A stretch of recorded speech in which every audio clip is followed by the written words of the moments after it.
Hello friends, నేను మీ Kiranmayi. Welcome to my channel spicing and crafting. ఇవాళ నేను పుట్నాల లడ్డు రెసిపీ చేశాను. అది మీతో షేర్ చేద్దామని ఈ వీడియో చేశాను. సో పుట్నాల లడ్డు కోసం కొన్ని పుట్నాలు తీసుకొని లైట్గా వేపుకొని ఆ తర్వాత 1 కప్ పుట్నాలకి 1 కప్ బెల్లం వేసుకొని 1 టేబుల్ స్పూన్ అంత వాటర్ పోసి బెల్లాన్ని కరగనివ్వాలి.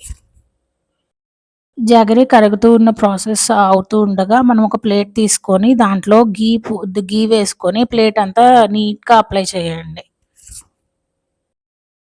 అప్లై చేశాక అది పక్కన పెట్టుకొని ఆ తర్వాత లంప్స్ ఏమన్నా ఉంటే బెల్లము కొంచెం ప్రెస్ చేయండి. ప్రెస్ చేసి ఆ బెల్లం అంతా కరిగిపోయిన తర్వాత సిమ్‌లో పెట్టేసేయండి. సిమ్‌లో పెట్టేసి అది ఇంకా కరుగుతా కన్సిస్టెన్సీ పాకం వచ్చేదాకా మనం కుక్ చేసుకుందాం, దాన్ని బాయిల్ చేసుకుందాం.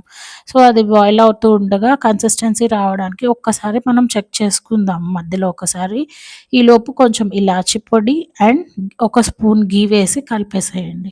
బెల్లం కరిగాక ఒక 5 మినిట్స్‌కే మోస్ట్‌లీ ముద్దపాకం వచ్చేస్తది. సో మధ్యలో చెక్ చేసుకుంటే నాకు ఫస్ట్ టైమ్, సెకండ్ టైమ్ రాలేదు. పర్ఫెక్ట్‌గా ఫార్మ్ అవ్వలేదు ముద్ద. సో నేనది మళ్ళీ బాయిల్ అవ్వనిచ్చాను కాసేపు. సో తర్వాత పాకం చెక్ చేస్తే నాకు పాకం వచ్చేసింది. ఆ తర్వాత మనం అందులో పుట్నాలు కలిపేసి నెక్స్ట్ ప్రాసెస్‌కి వెళ్ళిపోవాలి.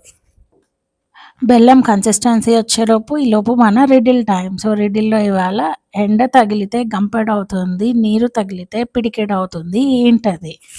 ఇది ఆలోచిస్తూ నెక్స్ట్ మన రెసిపీలోకెళ్ళిపోదాం. ఇప్పుడు ఇలాచి పొడి ఒక హాఫ్ స్పూన్ ఘీ వేసిన తర్వాత మళ్ళీ ఒకసారి కన్సిస్టెన్సీ చెక్ చేసుకున్నాను. చెప్పాను కదా, థర్డ్ టైమ్ నాకు కన్సిస్టెన్సీ పర్ఫెక్ట్‌గా వచ్చింది. సో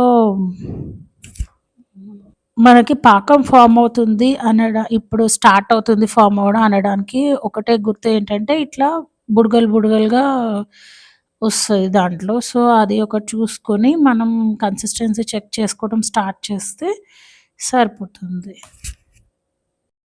ఇప్పుడు ఇలా వీడియోలో చూపిస్తున్నట్టు లడ్డూలాగా ఫార్మ్ అవుతుందనుకోండి, అప్పుడు మనం పుట్నాలు కలిపేసేసి దాన్ని మొత్తం మంచిగా మిక్స్ చేసి అది ఆ ప్లేట్‌లోకి తీసేసుకుందాం. ప్లేట్‌లోకి తీసేసుకున్న తర్వాత కొంచెం కూల్ డౌన్ అవ్వనియాలి. కొంచెం అంటే వార్మ్‌గున్నప్పుడే మనం లడ్డూలు చుట్టేసుకోవాలి. సో లడ్డు చుట్టుకునే ప్రాసెస్ కూడా కొంచెం చేతికి కొంచెం తడి రాసుకొని తర్వాత ఘీ పూసేసుకొని చేతికి ఆ తర్వాత కొంచెం అంతా పుట్నాల మిశ్రమం తీసుకొని ఇలా గట్టిగా ప్రెస్ చేయండి.